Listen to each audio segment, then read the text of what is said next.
Good evening, everybody. Lovely to see you all. Now, I don't see everybody who attends the shiurim because my eyes are very much focused on my daf mekorot as I deliver a shiur, but I do see Agi Bankia at the top of my screen. So Agi, mazel tov on your aliyah.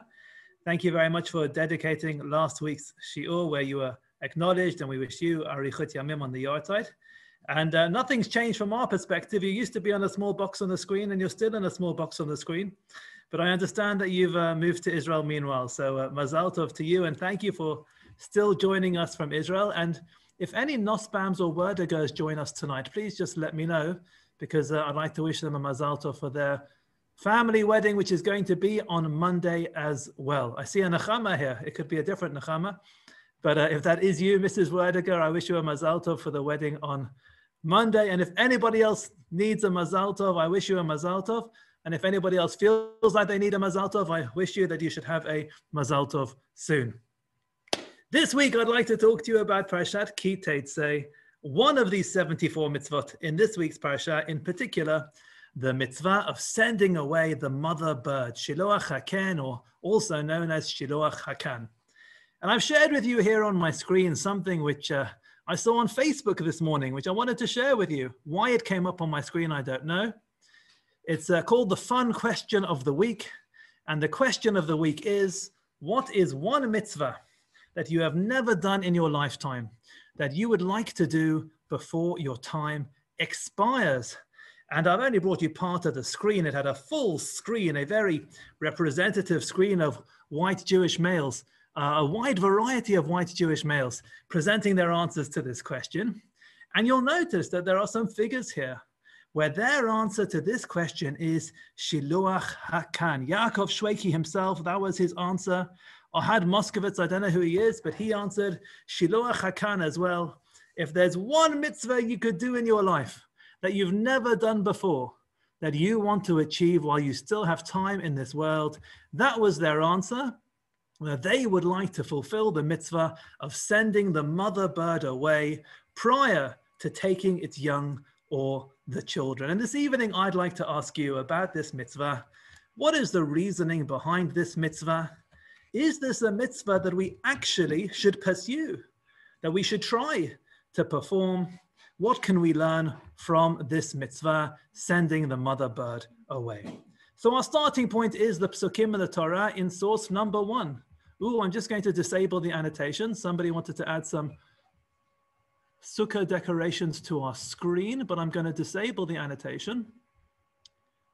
Here we go, which I've done. And I'm just going to refresh the screen so that we'll have a nice clean screen to go ahead. So, source number 1. Ki yikareh kan tzipor lefanecha. When a bird's nest, yikareh, let's translate that as happens before you, baderech, along the way, b'chol eitz, on any tree, or ala aretz, or on the ground, efrochim or veitzim, chicks or eggs, v'ha'em rovetzet al ha'efrochim or ala beitzim, and the mother is there crouching on the young birds or on the eggs. We have a negative commandment in the Torah. Lo tikach ha'em al habanim, you're not allowed to take the mother together with the children. In addition, we have a positive instruction. Shaleach teshalach et ha'em. You should surely send the mother away. Ve'et habanim tikach lach, and then take the kids for yourself. Why? Lema'an yitavlach, so that it should be good for you. V'ha'arachta yamim, and as a result, you will have length of days. And there is only one other mitzvah in the Torah with this terminology that it will be good for you, and you should have length of days, and that is the mitzvah of honoring your parents, which we will reflect on at the end of this shiur. But I'd just like to commence by commenting on the spelling of the opening words of this mitzvah. If you look at source number 1, it says, Ki yikareh kan tzipor lefanecha. If a bird's nest happens along the way.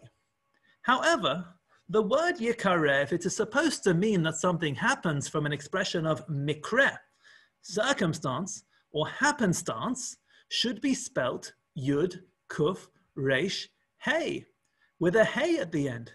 But here it's not spelled Yud, Kuf, Resh, Hey. The word Yikareh is spelled with an Aleph at the end. And yikareh with an aleph doesn't mean circumstance. Yikareh with an aleph means when it calls out. So, I mean, we're going to see later as well, the Gemara learns from this that it's something which happens by the way. It's not something which you actively pursue. So why is yikareh spelled here with an aleph instead of a hey? And the truth is, if we look at the book of Bereshit, we will see that there are other occasions where this occurs. For example, in source number 2, towards the end of the book of Bereshit, we saw, Vayikra Yaakov el banav. Yaakov calls his sons, Vayomer, and he says to them, Heasvu, gather together, Va'agid alachem, and I will tell you, Eit asher yikra etchem ba'acharit hayamim, what is going to happen to you at the end of days. And there again, Yikra, which should, we may have thought, be spelled with a hey, is actually spelled with an aleph. Now, I asked this question once to Rabbi Menachem Liebtag, who's a top Tanakh expert. We were standing at the back of Shul. Of course, it was between services, not during Shul itself. And he grabs a Chumash and he says to me, aleph and hey in this word are interchangeable, and I'm going to prove it to you. And then he opens up the book of Shemot, and he shows me source number 3.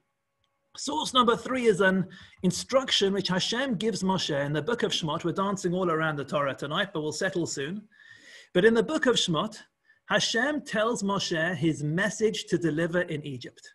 And Hashem says to Moshe in source number 3, V'shamu lekolecha, they'll listen to your voice. Uvatata v'ziknei Yisrael melech Mitzrayim amatem elab, you and the elders of Israel will come to the king of Egypt, and you will say to him as follows. What's the message?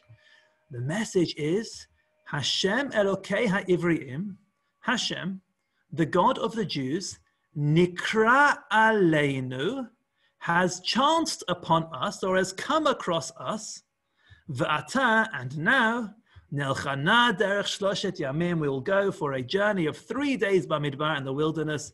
V'nizbechal Hashem Elokeinu, we will offer up sacrifices to Hashem our God. That is the message which Moshe is told to deliver to Paro. Then we jump forward to source number 4, which is later on in the book of Shemot. Vayomru, they deliver the message, and what do they say?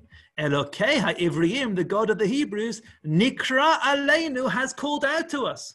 And when they deliver the message, Nikra is no longer spelled with a hey, Nikra is spelled with an aleph. So Rabbi Liebtag says, before you get into your nice cute ideas, simply on a grammatical level, aleph and hey are interchangeable, which can be proved by this one phrase where the word is spelt differently on different occasions within the very same phrase being reported. Nevertheless, while grammatically the letter may be interchangeable, I do still believe there is a strong message for us, and that is that within every single mikra, within every single circumstance, there is a kri'ah, there is a call to action. And we must treat every single time that something is koreh eleinu, something that happens to us, as if it is koreh eleinu, as if it is calling upon us to respond. And you can think, ki yikareh kan tzipor lefanecha, when this happens to happen to you, that it's just circumstance.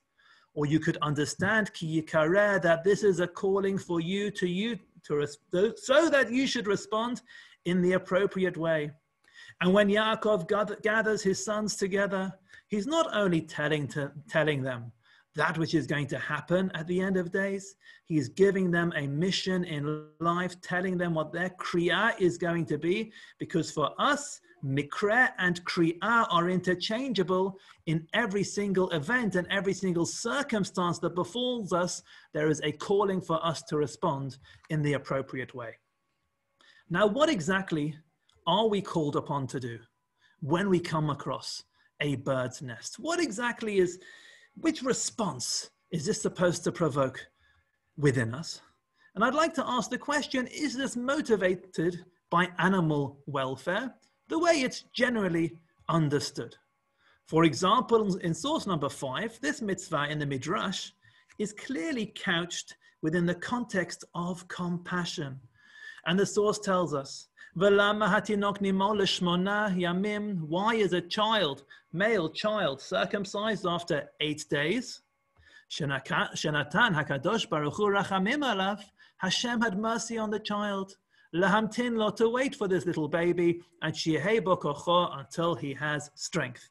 So Brit Milah is delayed by 8 days as an act of rachamim, mercy.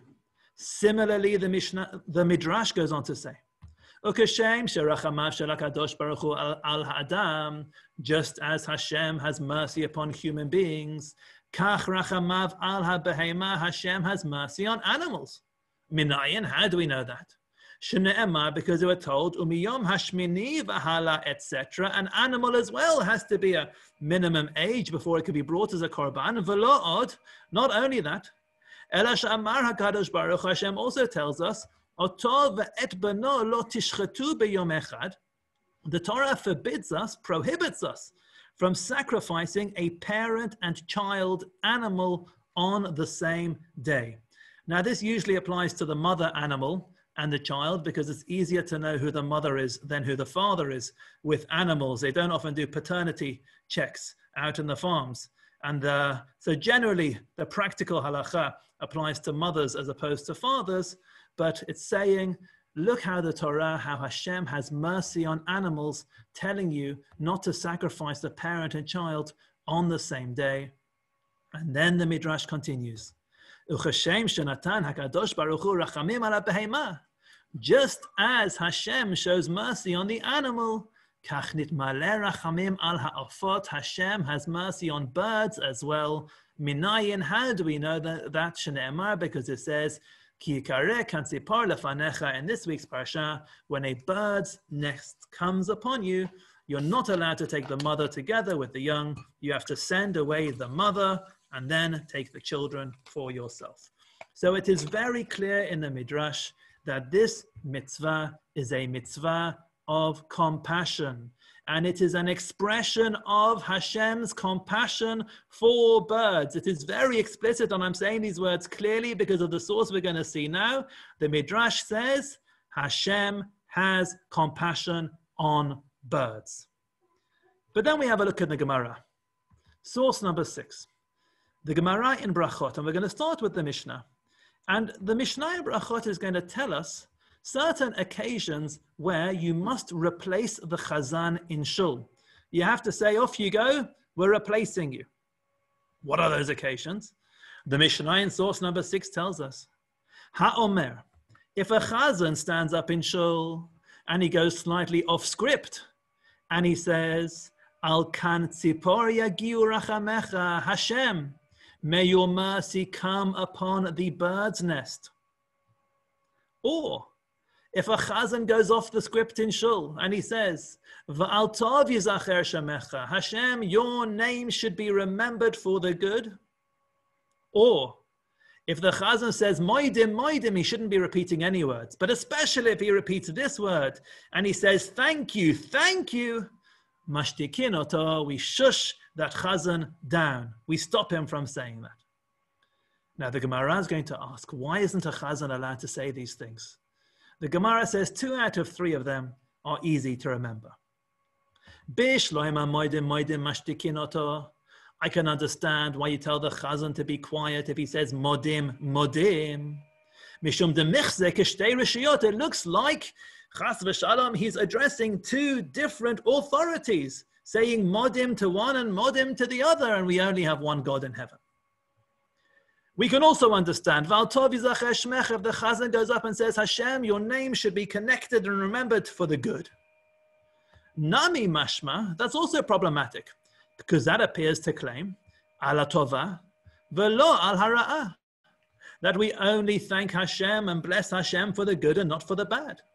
V'tnan, but we have a Mishnah which tells us, chayav adam levarech al hara'ah kashem shemevarech ala tova, a person has to bless Hashem for the bad things, just as you bless Hashem for the good things. Which is why I'm one of those people where however I'm doing and you ask me how I'm doing, I'm going to say Baruch Hashem. And some people might think it's meaningless. If I'm having a good day, if I'm having a bad day, I say Baruch Hashem, so what difference does it make? But the truth is that it's filled with meaning. Because the Gemara tells us that when you're having a good day, you should say Baruch Hashem, and when you're having a bad day, you should say Baruch Hashem. It is the appropriate response to every single situation, which is to say Baruch Hashem. So if the Chazan stands up in Shul and he says Baruch Hashem for the good things, that's very nice. But we also have to have an approach of Baruch Hashem for the things which we perceive to be bad as well. So 2 out of 3 we can understand. But let's come to the third one. If you say to Hashem, may your mercy come upon the bird's nest, my timer, what's wrong with that? Leave the Chazan alone. He's being a bit poetic. He's connecting to the birds. Let him do it. Why do you shut that Chazan down? There are 2 answers in the Gemara. Pligi batre Amorai b'Marava, 2 different Amoraim in the West, argued. Rabbi Yossi Barav and Rabbi Yossi Bazvira, 2 different Rabbi Yossis. Chad Amar, one of them said it's because you're creating jealousy between Hashem's creatures. What, you're only blessing Hashem that he should have mercy for the birds? What about the reptiles? What about the dogs? What about the cats? What about the rest of Hashem's creations? So don't create jealousy just by mentioning the birds. That's one answer. The Chad Amar, and the second opinion is because you are turning Hashem's attributes to mercy. You are suggesting that this mitzvah is motivated by Hashem's compassion, and that's not true. Ve'einan ela gzeirot. These are decrees from heaven. Meaning, why do you send the mother a bird away before taking the children? It's not because of Hashem's compassion. It's because Hashem said so. Don't turn this into animal welfare and stop hugging that tree with the bird's nest on it. This isn't because of Hashem's compassion. It's because Hashem said so, and don't turn his mitzvot into gezerot. Completely diametrically opposed views. In the Midrash, it says that Hashem caring for the mother bird is a sign of his compassion. And at least one opinion in the Gemara says, don't say that Hashem caring for the mother bird is a sign of his compassion. When we continue in the halachic development and we reach the Rishonim are very comfortable giving reasons for this mitzvah, not just saying that it's gzerot. And I've brought you the Ramban Nachmanides in source number 7 because he summarizes his own opinion and Maimonides' Rambam's opinion as well. So Ramban tells us in source number 7, Gamza mitzvah mevo'eret. This mitzvah of sending the mother bird away can be explained. It's very similar to Otov ve'et beno lo tishchetu b'yom echad. This is parallel to the mitzvah of not slaughtering a parent and child animal on the same day. They're very similar. One is an animal, parent and child, and this is a mother and child bird. Why? Ki hatam b'shnehem, Ramban Nachmanides says the reason for both of them is levilti heyod lanu leiv achzari v'lo nerachem, so that we should not have cruel, merciless hearts. That is the reason for this mitzvah. Ramban says it is to turn us into being compassionate human beings, that we shouldn't behave in such a cruel way. The second explanation in Nachmanides is,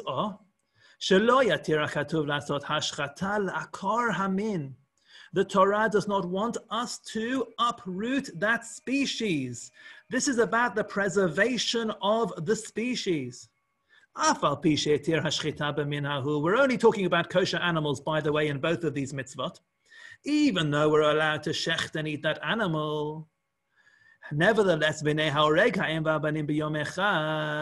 if you kill the mother and child on the same day, or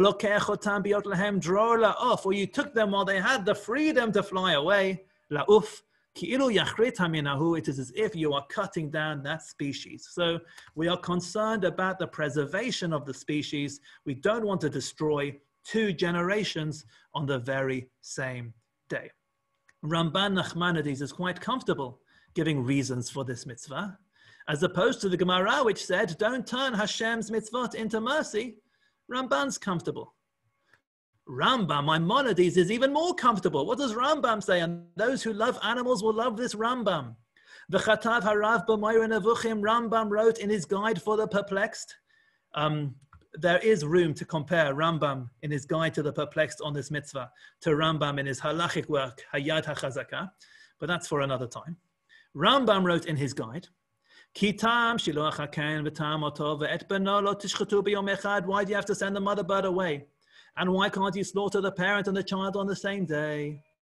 Rambam says, Kedei lahazhir shelo yishchot ha'ben be'einei ha'em. You don't want to slaughter the child animal while the mother is looking. Why? Because Rambam says, Ki yesh lebehemot da'aga gdola bazeh. Animals suffer great anxiety when they see that happening. Rambam has become an animal psychologist, and he's telling us animals suffer terribly when they see their children being killed in this way. Rambam says there is no difference between the human compassion for a child and an animal's compassion for the child. Rambam says they're equal. So if you can imagine the horrific situation, if a human had to go through this, Rambam says that an animal suffers equally. Why? Rambam says, because the love a mother has for her children and the mercy she feels for them, Rambam says that's not intellectual, v'hadibur, and it doesn't come from the power of speech, which is unique to humans.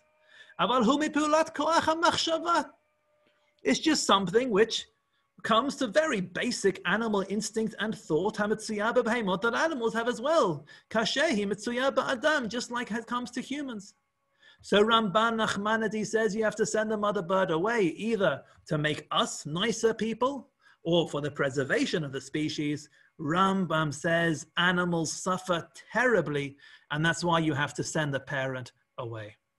And this is part of a broader debate. The debate about whether we can give reasons to mitzvot at all. And Rambam states clearly now at the end of page 2, V'amar harav, Rambam said, V'al tashiv alay mimamar hachachamim. He says, don't worry about that Gemara. Don't challenge me from the Gemara that we saw, where it says that you replace a chazan ha'omer al kantzipor yagiu rachamecha, where the Gemara says that your chazan's not allowed to praise Hashem or ask him for his compassion on a bird's nest. Rambam says, don't challenge me from that Gemara. Kizo achat mishtei svarot. Rambam says that is a view, but it is not the view. There are two different approaches. Svarat mishireki ein tam lemitzvot ela chefetz haboreh. There are some people who say you don't give reasons to the mitzvot. All the mitzvot are there because God said so, full stop. And Rambam says that's what that view in the Gemara holds. Don't turn Hashem's mitzvot into compassion. Hashem said so, that's what you do. But Rambam says, V'anachnu machzikim b'svara hashniya, sheyeh hakol b'mitzvot b'ta'am. But Rambam says, we believe that every single mitzvah has a reason. So this mitzvah of sending the mother bird away is a test case for the broader discussion of are we supposed to give reasons for the mitzvot at all? And if you hold that you don't give reasons to mitzvot, you won't give a reason to this mitzvah either. And Rambam says that for those who are on the side where you do give reasons to mitzvot, there's nothing wrong with giving a reason here as well.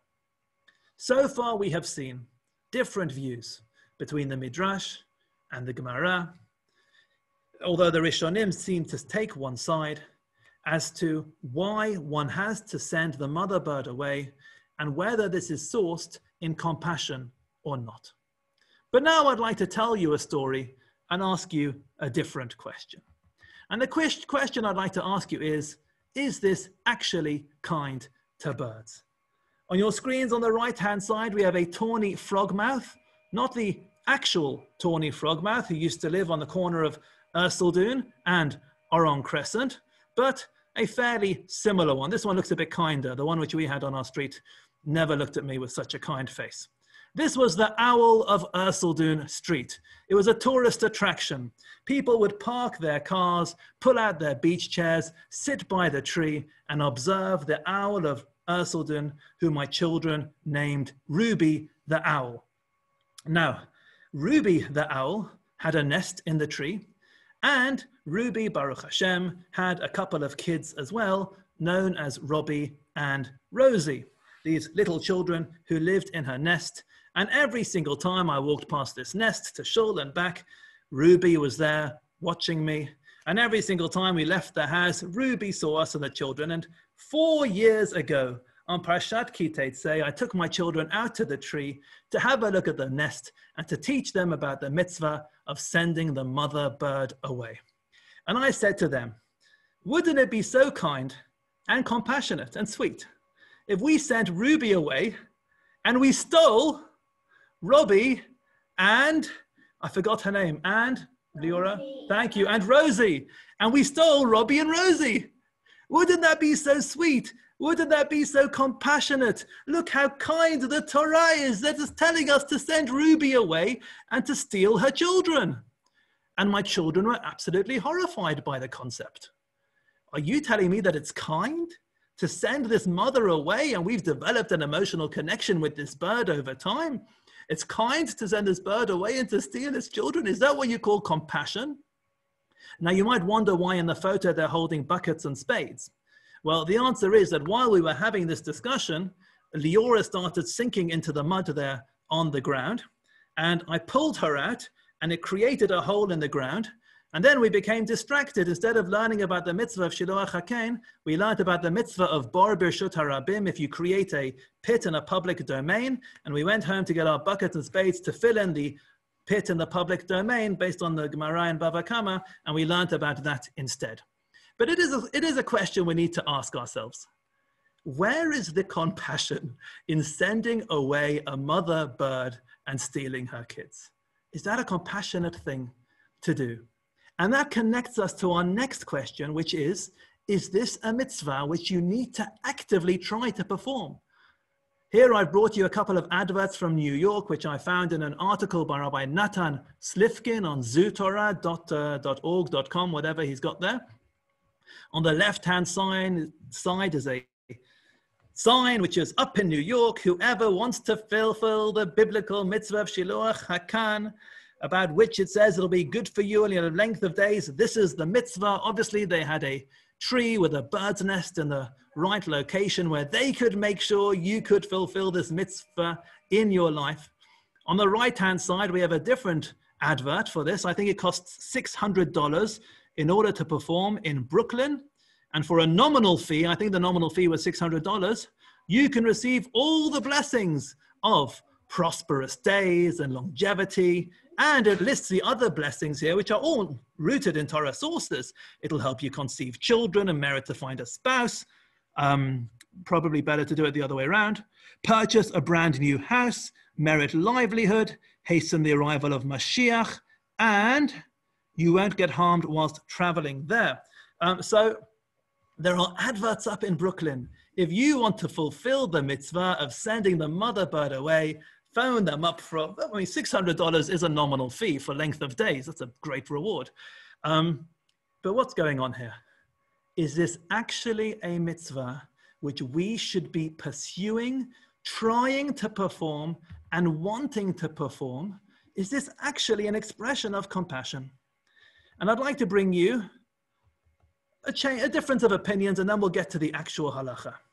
The Gemara in source number 8 in Chulin tells us, Yachol, a person might have thought, Yachzor beharim v'gvaot, that they should go around in the mountains and the hills, Kadesh Yimtza Kan, in order to find a bird's nest. You might have thought that you should have a Shiloach HaKan excursion, the Gemara suggests, and then the Gemara says no.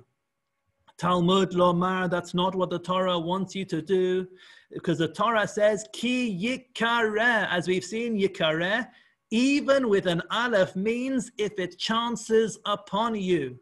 What does that mean? B'me'ora lefanecha, if the situation happens to arise. By the way, the 20 frog math isn't kosher, so it wasn't halachically relevant. But what the Gemara says is, explicitly, you should not go out of your way in order to find a bird's nest, in order to perform this mitzvah. if the situation arises that the time has come for breakfast and you need some eggs, then when you go and take those eggs, send the mother bird away and then take the eggs. Or if you needed some baby birds, if you need them and it happens upon you, then you perform the mitzvah. But not that you should actually try to make it happen. That's the approach of the Gemara. On the other hand, however, is the Kabbalistic approach, rooted in the Zohar, which we're going to learn now. And the Kabbalistic approach is the absolute opposite concept. And the Zohar says as follows. It's in Zohar-styled Aramaic, so it may sound more poetic than the usual Aramaic that we use here on a Thursday night. And he says, Hahu bar nash, that individual, the shalach hahu tzipor, who sent that bird away, letzara betrin gavnin, and it causes pain to this bird in two different ways. Because when you send the mother bird away, not only are you separating that bird from its children, you're also making that bird homeless. Now, nobody thought about that, did they? So the Zohar says that you're separating this bird from its children, and you're separating this bird from its home. What then happens? The bird then cries out to Hashem, which arouses Hashem. Hashem starts paying attention. Hashem turns on his, I don't like even using these words because I can't really talk about Hashem in this way. So I'll just try to translate. Hashem is filled with mercy on all those who are Ba'alei Tsa'ar, Marei Tsa'ara, people who are in pain, who are suffering. And also everybody who are wandering and have been separated from their abodes.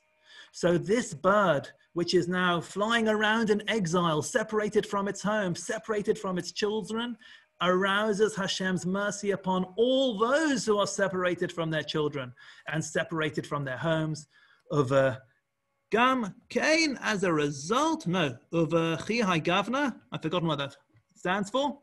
Agrei Dahai Barnash, the reward for that individual is Makativ Bey, what is it? Leman Yitavlach V'harach Dayamim. The reward of causing pain to the mother bird is it will be good to you and you'll have a long day, on length of days. To be absolutely clear, the Zohar is telling us that the aim of sending the mother bird away is in order to cause the mother bird pain. And because you're causing this bird pain and the bird cries out to Hashem, Hashem has mercy on the rest of us.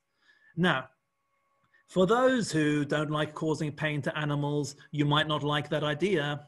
But for those who don't find it very compassionate to send the mother bird away, in some ways it makes more sense that the mitzvah is about a lack of compassion than actually showing compassion. What we see is the spread of views relating to what's going on here. But this Zohar does appear to go against the Gemara. And if you have a Kabbalistic concept on one hand and Gemara on the other, Gemara is going to beat Kabbalah. And the Gemara tells us in source number 10, Tanya, brighter Rabbi Gamliel, Rabbi Omer says as follows, V'natan lecha rachamim v'richamcha v'her b'cha. This is a pasuk which we saw earlier on in the book of Devarim in Perek Yud Gimel. The rule is as follows.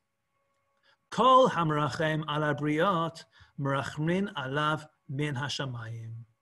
Whoever has mercy on Hashem's creatures, Hashem will have mercy on them.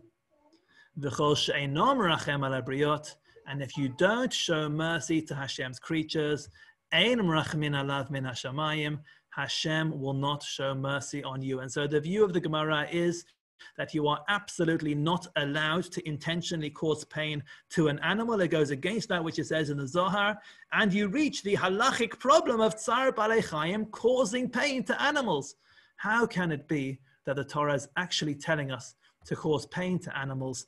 And therefore it is a controversial Zohar, but it does exist. What is the practical halacha?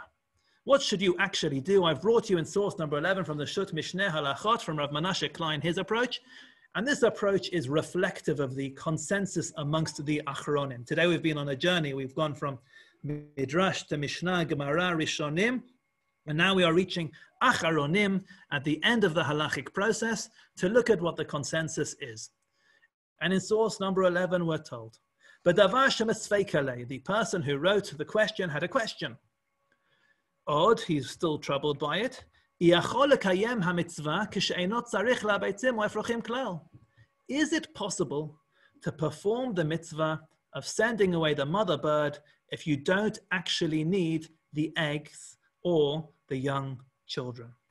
And the Mishneh Halachot explains as follows. It's a machloket. It's already been a great machloket poskim.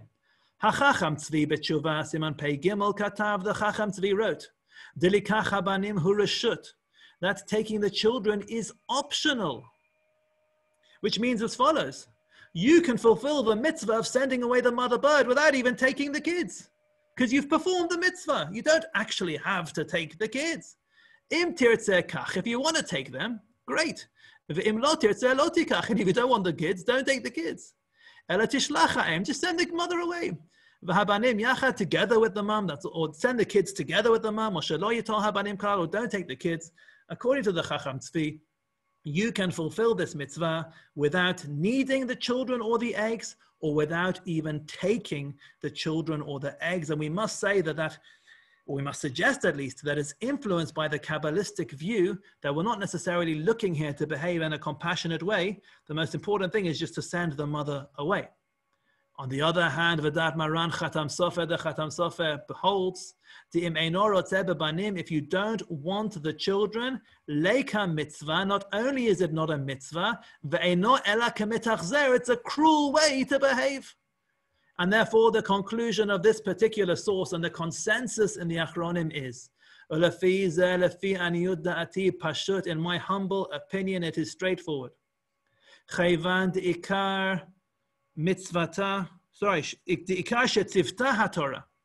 The key point when the Torah commands to send away the mother bird, it's in order to avoid the pain that bird experiences. When she's hovering over the children, not to take them when she can see. Therefore, if you need eggs, mutar, you're allowed to do this. And it is a mitzvah to send the mother bird away. Aval, however, if you don't actually want the children, and you're doing this for a thrill, or you're doing this because you've performed all 612 mitzvot in the Torah, and this is the only one left, which is impossible. But anyway, you're doing this because you want to tick this off your mitzvah chart, and you think, I don't need eggs, I don't need little birds, but let's do this anyway. The answer is, who gave you permission to cause pain to the mother when you have no interest in the children? And if that's what you're doing, you are causing pain to animals, which is forbidden. So not only is it not a mitzvah, it's absolutely forbidden to send the mother bird away and take her kids if you have no interest in those kids. V'shaper katav marana chatam sofer, and he says the Chatam Sofer wrote correctly, de'eno ela achzariyut, it is just pure cruelty. Shemetza'er ha'em bli to'elet, when you're causing the mother pain without any purpose. V'over al tzar ba'alei chayim, you're transgressing the prohibition of causing pain to animals. V'leka mitzvah, and there is no mitzvah. So look at the wide variety of views, ranging from those saying that if you don't need the eggs, it's an aveira to send the mother bird away, all the way to the Kabbalistic view saying that you are actually interested in causing pain to the mother bird in order to arouse Hashem's compassion upon all those who've been separated from their children or from their abodes. But the halachic consensus is that we must behave in a compassionate way.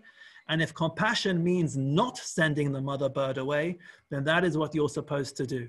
And the mitzvah of sending the mother bird away is only if you need the eggs and you need the kids and they're kosher and there's a value, then you send the mother bird away. But if you don't, not only is it not a mitzvah, it might actually, in fact, be an avera. I'd like to conclude by looking at just one other angle of this mitzvah of sending away the mother bird. It's something which we mentioned in our Kli Yakar Shiur on Monday morning, and because of something that happened to me yesterday, I thought I'd mention it tonight as well. Because so far we've looked at this mitzvah through the lens of compassion. Or either compassion or preservation of a species, or causing pain, or you can't give a reason at all. However, there's another angle to this mitzvah, which is mentioned by the Kli Yakar in source number 12, which I'd like to focus on for a moment. And the Kli Yakar tells us as follows. Lamani tavlach varachta yamim.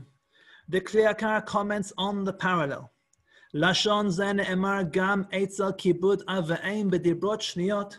This expression of a reward that it'll be good for you and you will have length of days also appears when it comes to honoring your parents, at least the second time we are provided with the 10 dibrot. So we have a connection between sending the mother bird away and honoring your parents.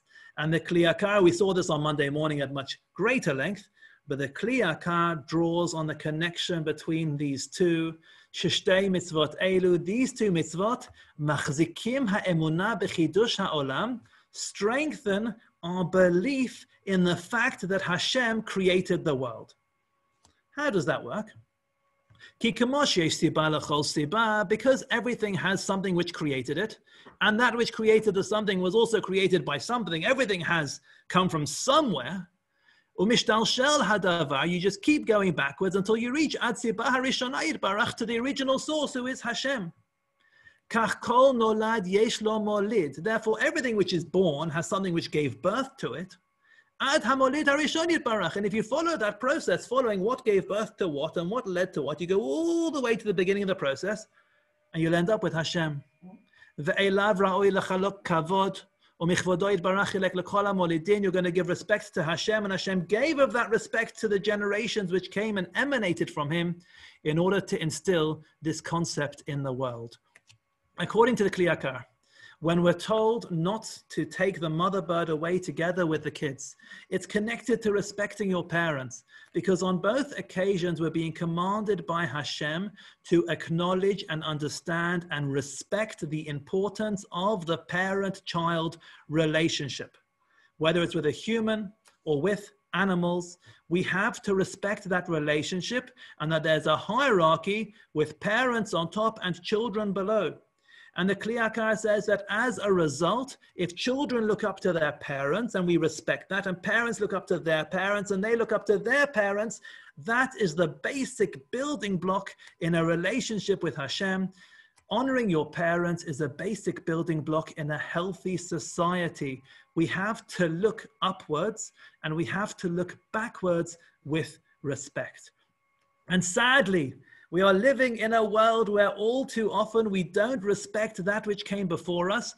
We only respect that which is new, that which is innovative. We only respect that which is coming in the future.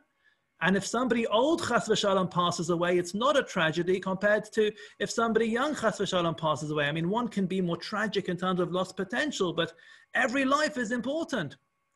And we are losing respect for that which comes before us because we only care about things which are new and innovative, and we're losing respect for that which is old and that which came before us. And yesterday I was having a meeting with the executor of my late grandfather's will, because he didn't believe the instructions I gave, because my late grandfather, you'll see the shas which I'm pointing at on the screen over here behind me, that's my grandfather's shas. This is the Idleman shas. And you could read about the Idleman family in Nelson Mandela's Long Walk to Freedom, because they gave him a job and started him off with his legal career.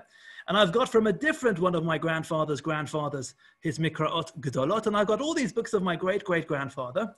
And my grandfather, when he passed away, left me his entire library in his will.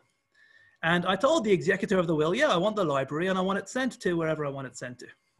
And the executor takes me into the library, and he wanted to do this on a video call, and he shows me the books and he says, look at it. These books are old. They're worn out. They have no value. Why do you want them? Why do you want them sent over? And he says, and you know what? Half of them don't even have any English. And I said to the fellow, I want you to know, the older the book, the more I want it. The more worn out it is, the more valuable it is to me. I said, you can keep your English books and you can keep your new books. I want the books which don't have English and look really, really old and look really, really worn out, because that's what we have to value. We must value that which comes before us and treasure that which came before us. We look upwards and backwards with great awe and respect.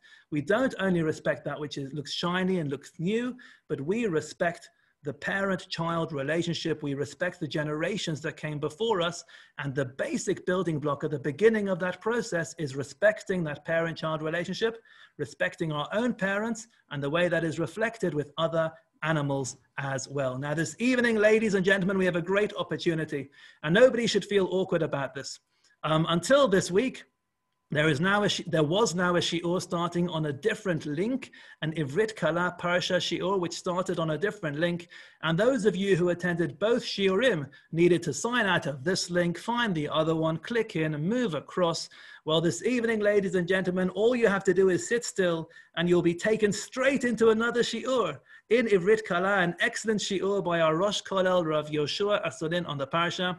For those who do need to slip away, that's absolutely fine. You've got about a minute to do so. And if you want to just try out the shiur and you don't last the whole way through, that is also okay. I encourage you, those who want to try the shiur, to try the shiur. And that shiur is going to start exactly here in just 1 minute's time. I wish you all a Shabbat Shalom, and it's always great to see you all. Shabbat Shalom. Thank you very much. Shabbat Shalom to you and your family. Shabbat Shalom. Thank you. Shabbat Shalom. Rav Yoshua, are you here? I'd like to make you the host. I'm here, and I'm happy to be the host. Yeah. Excellent. I find you. Please make me the host. You are now the host. You got it? Yes, I do. Thank you for your hospitality. Yeah. Thank you for your hospitality. Okay. Shalom Aleichem. Of course, like we're going to wait for some people to sort of walk out the door. And wait a minute. This is still sharing your screen, Rabbi. You still here? Yeah, I'm going to try. Oh, thank you. Shalom Aleichem, everybody. Like the Rabbi said, I'm going to echo the words. I don't want anyone to feel like a captive audience, but why am I speaking English? I don't know. So, אז האנשים שבאים לשיעור בעברית מדי פעם שואלים את עצמם, למה הוא מדבר אנגלית? זה שיעור בעברית. אבל לפעמים אני שוכח, אז הנה. אנחנו עכשיו, אז הערב אנחנו נדבר, אני לא יודע על מה הרב דיבר, אבל אנחנו נדבר על עניין בפרשה, פרשה מפליאה, פרשה מאוד מיוחדת. נתמקד היום על הפרשה של בן סורר ומורה. זה מופיע כבר בתחילת הפרשה, ולכל מי שמכיר את הפרשה, פרשה תמוהה, פרשה קשה מאוד, קשה להבין אותה, ובעיקר כאשר גם לומדים את מה שחז"ל אומרים על אותה פרשה. אני ברשותכם אשתף את המסך שלי, ובואו נראה, בואו נתחיל עוד פעם, יש כאן שיעור עברית, באמת כל הכבוד לכל מי שיושב פה ולומד תורה בעברית. אז בבקשה, הווה ונתחיל. כמובן הכלל פה זה שאם יש למישהו או לכל אחד שאלות, אם יש שאלות אפשר לשאול. אם אני מדבר מהר מדי כדרכם של ישראלים, אז אפשר להגיד לי, אפשר לחזור לאט יותר, ואנחנו נתחיל. אז קודם כל, בואו נראה את הפרשה. זה מופיע כבר בתחילת הפרשה. בואו נקרא את הפסוקים, כי אי אפשר להתחיל ללמוד את הפרשה בלי לקרוא את הפסוקים. אז אומרת התורה, אולי נעשה שכולם יעשו מיוט. איך אני עושה את זה? One second. Can anyone please mute themselves? Just so I don't... כולם צריכים למות. You know, I was struggling to find a translation to mute. How do you mute yourself? להשקיט. להשקיט. Yeah, It because doesn't sound the same. yeah, I don't want to hear myself twice. You know, once is more than enough. So, okay. אז ככה, אומרת התורה כך, כי יהיה לאיש בן סורר ומורה, כי, המילה כי משמעותה במקרה הזה, אתם יודעים מה זה המילה כי? יש למילה כי 4 משמעויות בעברית. אחד מהם, הכי common בעברית זה because, אוקיי? אבל כאן המשמעות של זה הוא אם יהיה לאיש בן סורר ומורה, זה הבן הזה שאנחנו מדברים עליו, מה הכוונה? איננו שומע בקול אביו ובקול אמו. הוא לא שומע בקול אביו ובקול אמו, הוא לא מקשיב להורים. He's not listening to his parents. ויסרו אותו, ולא ישמע עליהם, הם מייסרים אותו, הם אומרים לו, they telling him off, הם אומרים לו, אל תעשה את זה. והוא לא מקשיב. אז מה קורה? ותפסו בו אביו ואמו, אבא ואמא שלו לוקחים אותו, תופסים אותו חזק, בוא איתנו. והוציאו אותו אל זקני עירו, לוקחים אותו אל זקני העיר, לזקנים, המנהיגים, הזקנים הם תמיד המנהיגים הרוחניים. אני בדיוק נכנסתי ברגע האחרון של השיעור של הרב מרוויס, והוא הזכיר את זה שאנחנו מכבדים את מה שהיה לפנינו.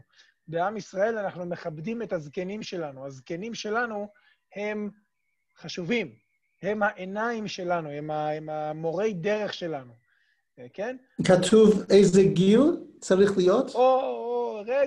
רגע, עוד לא התחלנו, חכה. ובן או בת גם כן?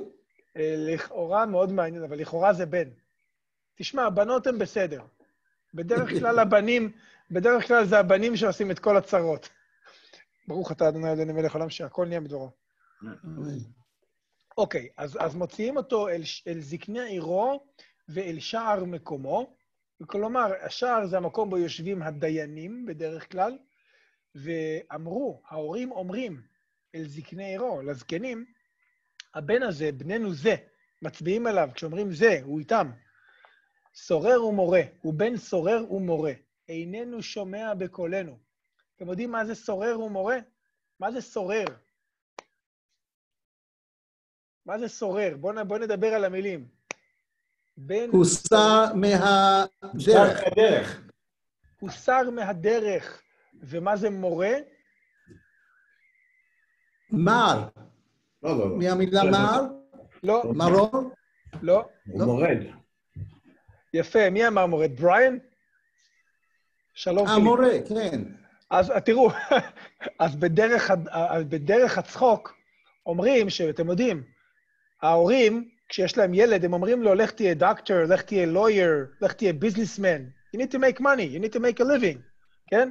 יש משהו אחד שההורים לא רוצים שהבן שלהם יהיה, הם לא רוצים שהוא יהיה מורה. מורה בעברית זה teacher. Nobody wants their son to be a teacher because they need to make a living, כן? אז... זה כמו להמיר? להמיר דת? לא. זה המרה, זה משהו אחר. אני עכשיו אומר בדיחה, זה לא הפירוש של המילים, אבל הבדיחה אומרת שההורים, שהבן שלהם רוצה להיות teacher, מורה, אז הם כועסים עליו, ואז הם לוקחים אותו לזקנים ואומרים, הבן הזה הוא סורר, הוא לא מקשיב לנו והוא הולך להיות מורה, teacher, כן? איננו שומע בקולנו. אבל רב, בדקתי במילון, ומורה זה גם אותו דבר כמו סורר. נכון? נכון. אז סליחה, אני רק מדגיש, זו הייתה בדיחה. בעברית המילה מורה והמילה teacher, גם מורה, זה נשמע בדיוק אותו הדבר. כמובן שבפרשה שלנו המשמעות היא מורה, מורד. כמו שמשה אמר לבני ישראל במי מריבה, כאשר הוא היכה בסלע, משה אמר להם, הוא כעס עליהם, והוא אמר להם, שמעונה המורים. מורים מלשון מורדים. מלשון המילה מרי. לא יודע אם אתם מכירים את המילה הזאת, מרי. המילה מרי פירושה מרד. אז הבן הזה, rebellion, לא יודע, rebellious, כן? הוא בן מורה. איננו שומע בקולנו, ותראו מה קורה עכשיו, זולל וסובה. הוא לא שומע לנו, והוא גם זולל וסובה. מה הכוונה זולל וסובה? זולל. How do you translate זולל? גרויסו פרסו, אומרים באנגלית. גרויסה פרסר. אוקיי, גרויסה פרסר. Glutton. A glutton. A glutton. גלוטן, בעברית זה כמו בינג', like he binges, he's a binger, כן? כל הזמן אוכל, וסובה, מה זה סובה? Drunkard.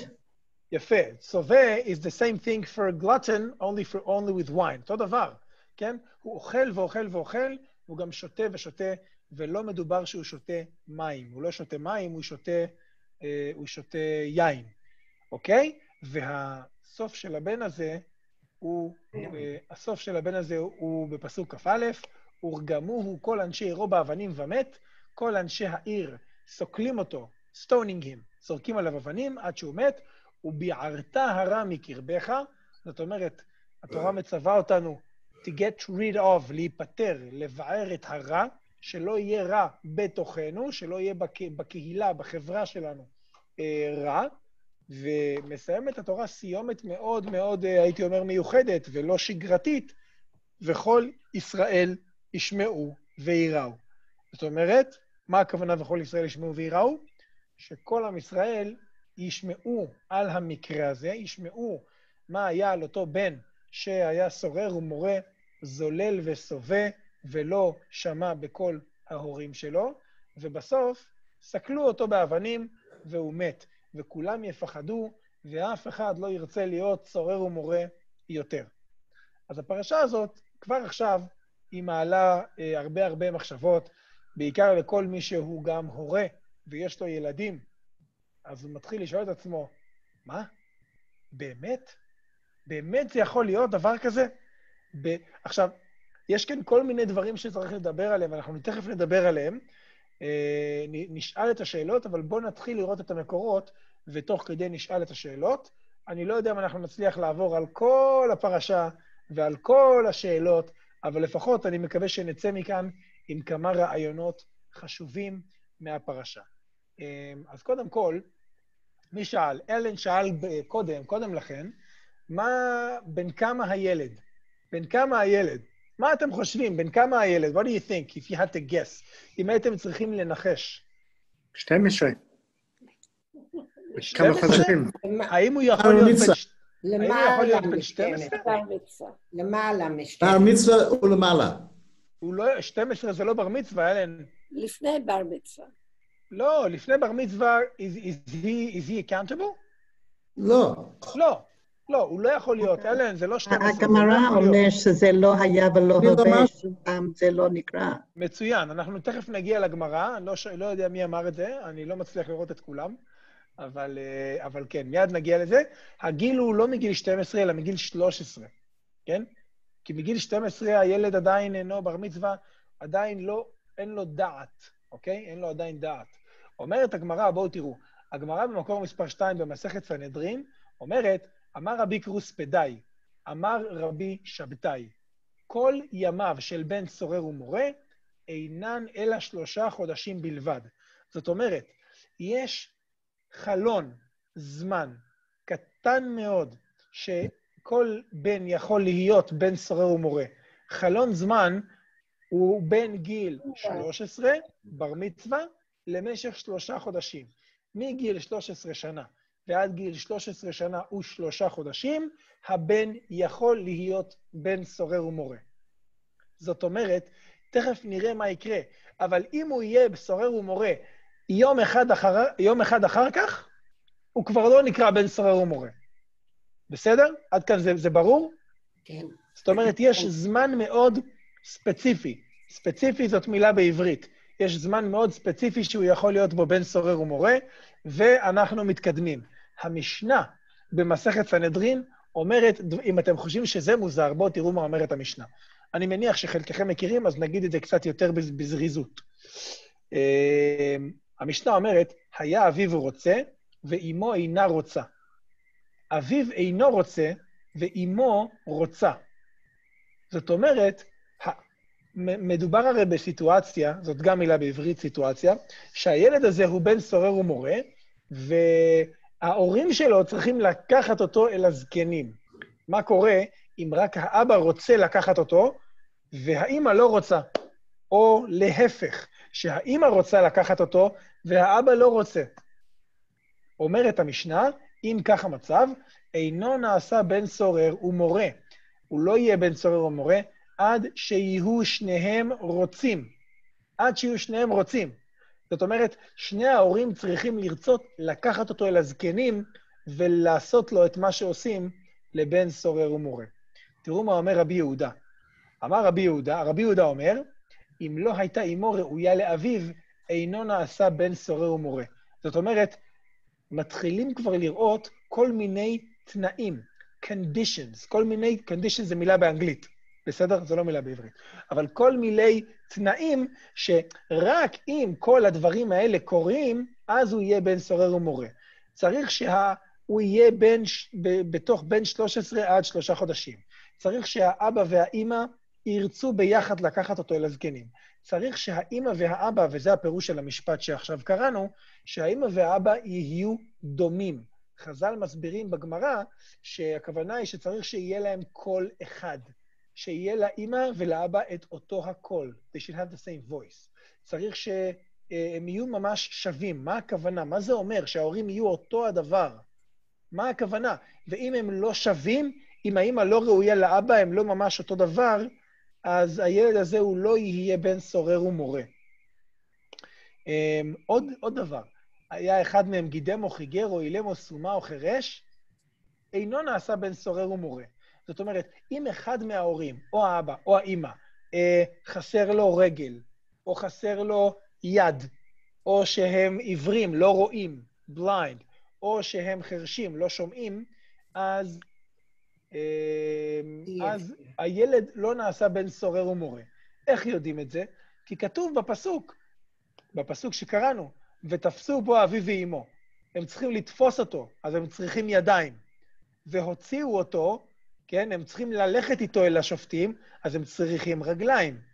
ואמרו, הם צריכים להגיד לשופטים, שהם צריכים להיות יכולים לדבר, הם חייבים לדבר, וכולי. בננו זה שהם מצביעים עליו, אז הם חייבים לראות אותו, איננו שומע בקולנו, אז הם צריכים גם להיות אנשים שומעים. אז רואים כאן את כל התנאים. ההורים צריכים להיות, שניהם רוצים, הם צריכים להיות בריאים לחלוטין, healthy, הם צריכים להיות עם אותו הקול, ממש ממש דומים, נבין מה הכוונה, ובפסוק מספר 4 אומר רש"י, ויסרו אותו. מה הכוונה שהם צריכים לייסר אותו? מטרים בו בפני 3.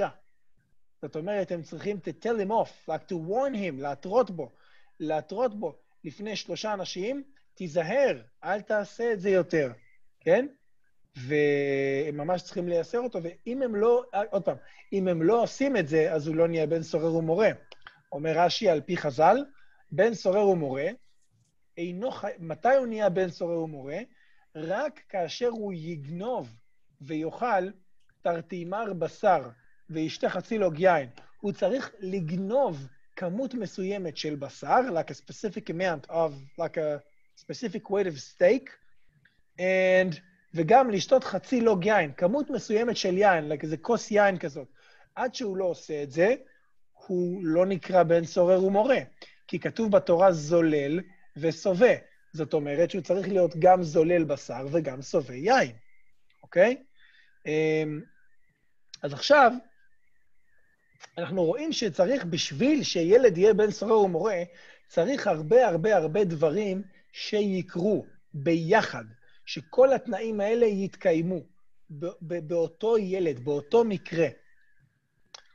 אני רוצה להראות משהו מאוד מעניין אצל האבן עזרא. רבי אברהם אבן עזרא אומר שם על בן סורר ומורה, הוא אומר משהו מאוד מעניין. סורר שהילד לא ישמור מצוות עשה, בוא נדלג, אני רוצה לדלג כדי לחסוך בזמן, על המילים ויסרו אותו. ההורים צריכים לייסר אותו בפני עדים, להזהיר את הילד כאשר יש עדים שמסתכלים. אז אומר האבן עזרא, ויסרו אותו בפני עדים, אומר האבן עזרא את הדבר הבא, מצווה שהם יתפסוהו ויוציאוהו. כתוב שהם צריכים להוציא אותו, ויסרו אותו והוציאו אותו. אומר האבן עזרא, זוהי מצווה. אתם רואים את זה? סליחה, מה עשיתי? לא טוב. מצווה. המילה הזאת, לפי האבן עזרא, זוהי מצווה שהם יתפסו ויוציאו אותו. וזה מאוד מעניין, כי הרמב"ם וספר החינוך לא מזכירים שזאת מצווה. הם בכלל לא אומרים שזאת מצווה. ולפי האבן עזרא זאת מצווה. מה שמעלה את השאלה המאוד מעניינת. לפי האבן עזרא, הם מצווים, יש עליהם מצווה להביא את הילד לשופטים, ולדון אותו, ולשפוט אותו, ולעשות לו את כל מה שעושים לילד עד שבסוף הורגים אותו. אז אני מבין למה הם עושים את זה, כי יש מצווה. אבל לפי הרמב"ם ולפי ספר החינוך, שאין מצווה, זאת אומרת שהם לא חייבים, רק אם הם רוצים.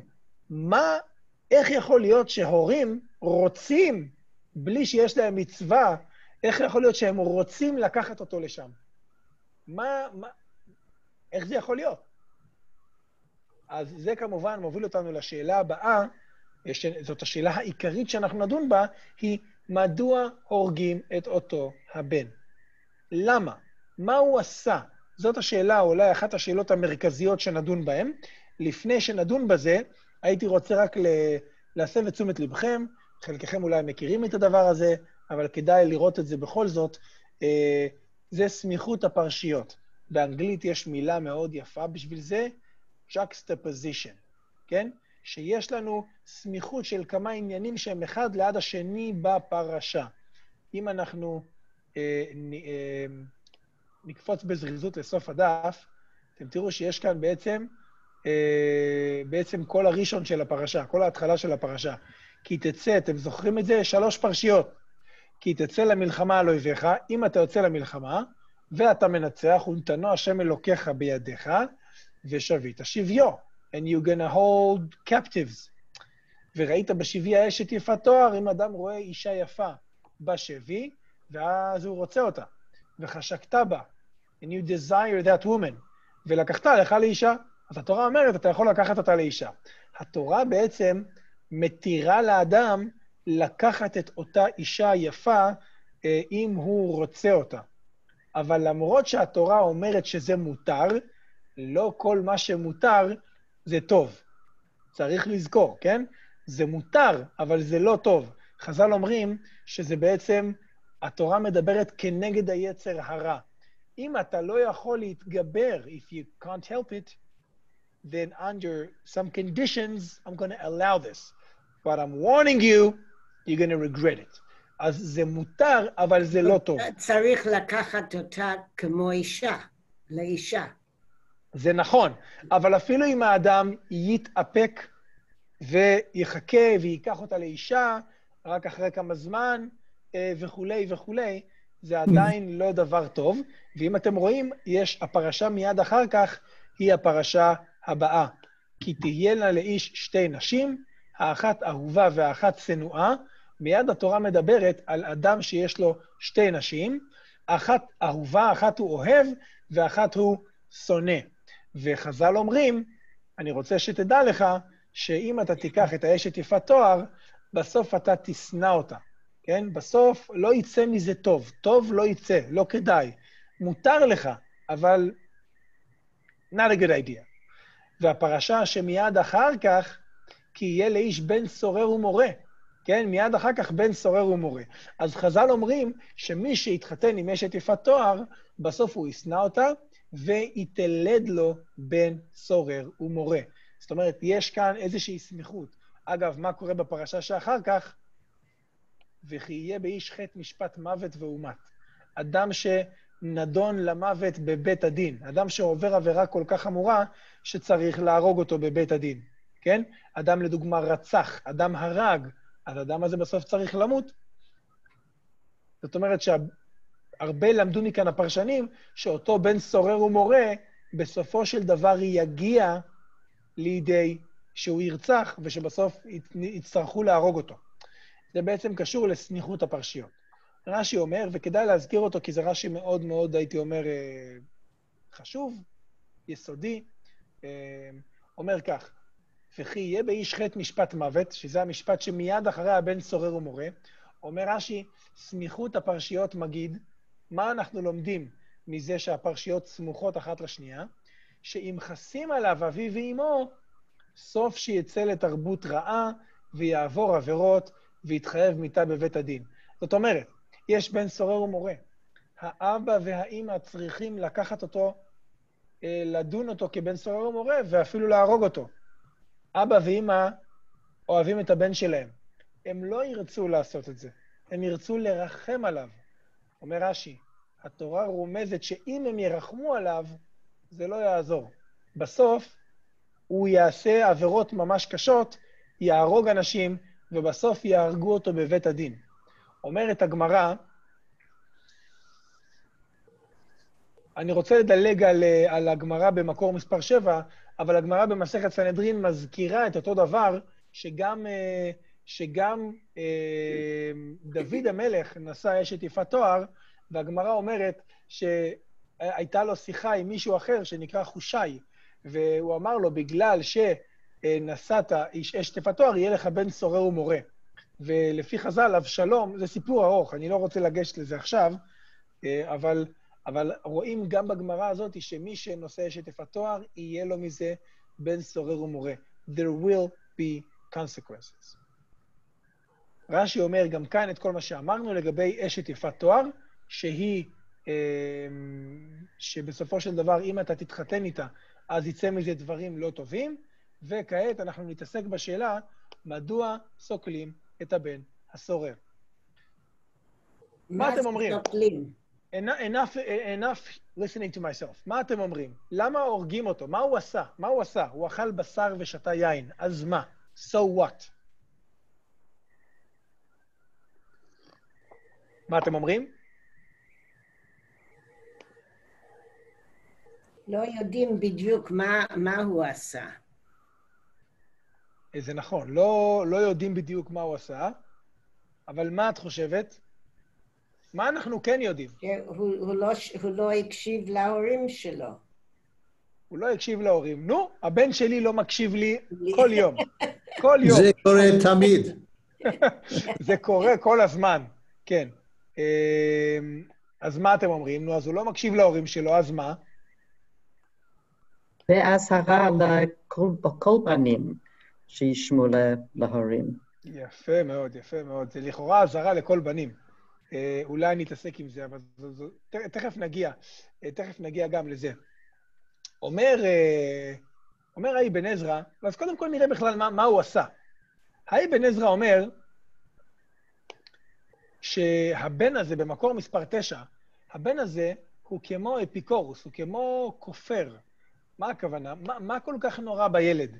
כי לא יבקש חיי העולם הזה, כי אם להתענג בכל מיני מאכל ומשתה. אומר, ההתנהגות הזאת של הילד היא התנהגות מאוד לא בריאה. זה אפילו לא שהילד הזה רוצה את חיי העולם הזה. אתה אומר, יש לילד, הוא לא אכפת לו מתורה ומצוות, הוא רק רוצה pleasure, כן? הוא רק רוצה את העולם הזה. אבל רואים שהילד הזה, הוא אפילו את חיי העולם הזה לא רוצה. בעצם כל מה שהוא עושה זה גונב בשביל לאכול ולשתות. זאת אומרת, it's very destructive behavior. זה לא עושה שום דבר. ובעצם חז"ל באים ואומרים, בואו נראה, אנחנו תכף נראה את זה, אבל חז"ל אומרים שבעצם הוא נידון על שם סופו. מזהים כאן איזשהו pattern, דפוס התנהגות, שהוא לא חיובי, הוא לא בונה. ובואו נראה, אז חשוב לראות שבעצם... יש מילה לזה. כן. יש מילה לבן סורר ומורה, קוראים פה, זו מילה עברית, טינאג'ר. כן, כן. תשמע, אמרתי, כמו שאמרתי קודם, מה זה teenage? Technically, my son is 10, just turned 10, so technically he's a teen. Technically speaking. וגם הוא לא מקשיב לי, אז מה אני אעשה? אבל הוא לא שותה יין. לא שותה יין. בשבת? ותדעו לכם, תכף נגיע לזה. טוב. אבל אמרת, סליחה, אמרת שיש הרבה תנאים, ואנחנו רואים שלא היה אף פעם בן סורר או מורה, בגלל כל התנאים. בגלל כל התנאים. יפה אבל, מאוד. כן, אבל למה הם, they mentioning, למה הם... למה זה כתוב? למה זה כתוב בתורה? אז תראו, למה זה כתוב? זאת שאלה מצוינת. אנחנו לא נוכל לראות פה באמת את כל מה שאומר הרמב"ן מפאת קוצר הזמן, אבל בואו תראו מה אומרת המשנה. קודם כל באמת התחלנו להגיד שבן סורר הורגים אותו, אבל מה הוא עשה? לא מקשיב להורים, אכל בשר, שתה יין, אז מה? אומרת המשנה, בן סורר ומורה נדון על שם סופו. הורגים אותו בגלל שאנחנו מבינים ש-eventually, it's just a question of, it's just a matter of time, הוא בסוף יהרוג, ואז הוא ימות בכל מקרה. אנחנו מעדיפים שהוא ימות זכאי, ואל ימות חייב. We want him to die while he's still innocent. אנחנו רוצים שהוא ימות כאשר הוא עדיין זכאי. אומרת המשנה דבר מעניין, by the way. המשנה אומרת שמיתתן של רשעים הנאה להם והנאה לעולם. When the wicked die, it's good for them. זה טוב להם, ו-obviously זה גם טוב לעולם כולו. בסדר? וכאשר הצדיקים מתים, זה רע להם, כי הם לא יכולים להמשיך לעשות טוב, הם לא יכולים להמשיך לעזור לאנשים, לעשות חסדים, וזה גם רע לעולם, כי העולם מפסיד כאשר יש בו פחות אנשים טובים. ובעצם רש"י אומר, מה הכוונה נדון על שם סופו? מה הכוונה? נהרג על שם סופו. אומר רש"י, שהתורה הגיעה לסוף דעתו. התורה מבינה לאן זה הולך. He put himself on a one-way ticket to a very, very bad place. What's going to happen? סוף בסוף, שמחלה ממון אביו. הוא לא רוצה לעבוד, הוא רק רוצה לאכול ולשתות. אז הוא יגמור את כל הכסף של אבא שלו, ורוצה עדיין לאכול ולשתות, ואינו מוצא. ולכן הוא בסוף הולך וגונב ושודד אנשים. He's going to be a robber. ובסוף הוא גם יהרוג אותם. אז התורה אמרה, בוא נסיים את זה עכשיו, בוא נהרוג אותו עכשיו, לפני שהוא ימות בכל מקרה, אבל גם יהרוג אחרים. עדיין זה רעיון קשה, עדיין. וכמו שאמרה לנו קאתי, בסופו של דבר לא קרה הדבר הזה, לא קרה מעולם. אומרת הגמרא במקור 16, כן? את מה שהתחלתם להזכיר. אומרת הגמרא... רגע, שאלה. Yes. זה מוזר הלשון של המשנה, אם אתה יכול לחזור. בוודאי. הלשון, בגלל זה אומר, לפני שהוא, לפני מה? לפני שהוא, הוא אומר נידון על סופו, על שם סופו ימות זכאי, ועל ימות חייב. אבל להיות נידון בבית דין, חייב מיתה, אז בטח הוא נמצא חייב.